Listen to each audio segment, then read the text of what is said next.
The Arapaho Covered Wagon Redux project reverses negative Native American stereotypes perpetuated by the popular media spanning 3 centuries.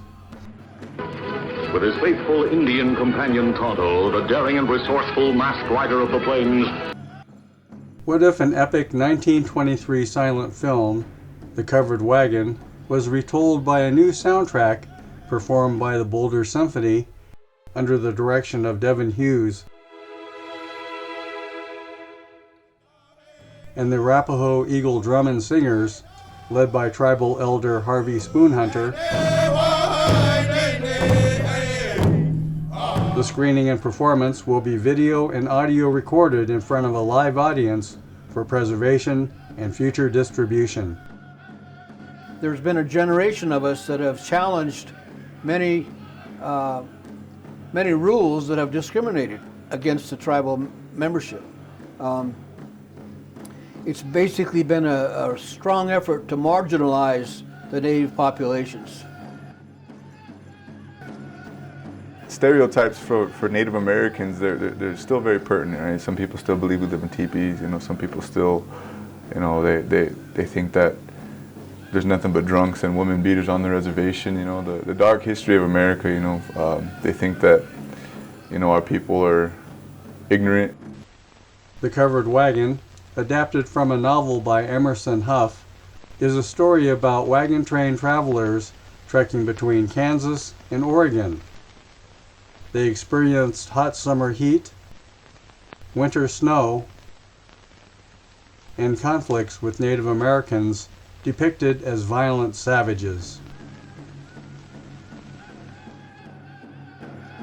The stereotype of our people, has always been, that we were villains.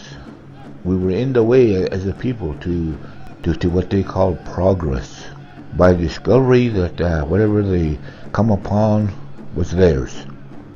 When the film premiered at the Rivoli Theater in New York City, a live 20-piece orchestra performed the soundtrack compiled by Hugo Riesenfeld. He was a pioneer in silent film score composition and later for talkies. University of Wyoming music professor Ann Guzzo was commissioned to write a new soundtrack that doesn't change the story, but reminds the audience of a different tribal perspective about westward expansion.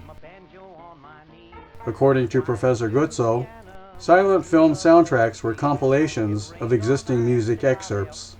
So the principle of silent movie music in that case was basically mood music. They would have these giant books of piano music and organ music called mood music, and there'd be a tab on the right side, and you would look and you'd be like, okay, for scenes of impending doom, and then you'd turn the page and there'd be your drama music for impending doom.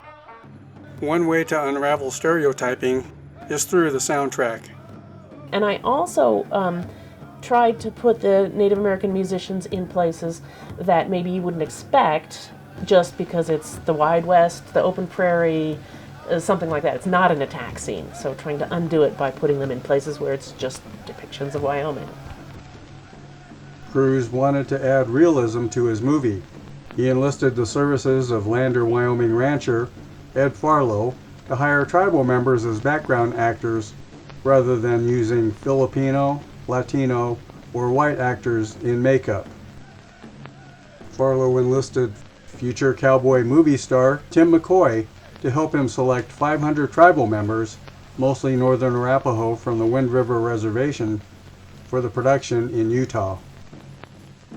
The very mention of the word deadwood conjures up a picture of a deadwood stage being attacked by Indians. Prior to each Covered Wagon screening, Farlow and McCoy emceed an on-stage prologue that featured tribal members in full regalia who provided context to the epic Western movie. You can imagine these things are really dated and of their time. And so a lot of the music that I actually didn't choose had titles like For Indian Attacks or Music for Scalping, things that didn't feel right to me in this day and age. Similarly, the Arapaho Covered Wagon Redux opens with a prologue and a screening of Beyond Sand Creek, a documentary about traditional tribal life that came to a halt at the Sand Creek Massacre in southeastern Colorado. Early in the morning of November 24, 1864, the Colorado 3rd Cavalry surprise attacked 750 tribal members peacefully encamped along the Sand Creek, leaving 200, mostly women and children, dead and mutilated. The conquered tribes were divided and dispersed to reservations in Wyoming, Montana, and Oklahoma. Arapaho elders, 150 years later, have embarked on a mission to regain tribal lands, including the site of Fort Chambers near Boulder, Colorado, where 100 local volunteers trained before participating in the Sand Creek Massacre.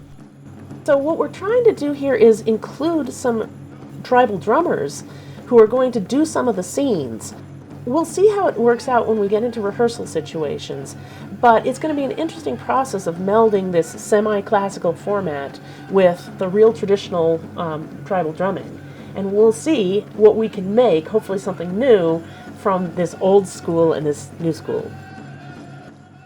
The Arapaho Covered Wagon Redux consists of the 1923 film with the updated soundtrack and the Beyond Sand Creek prologue.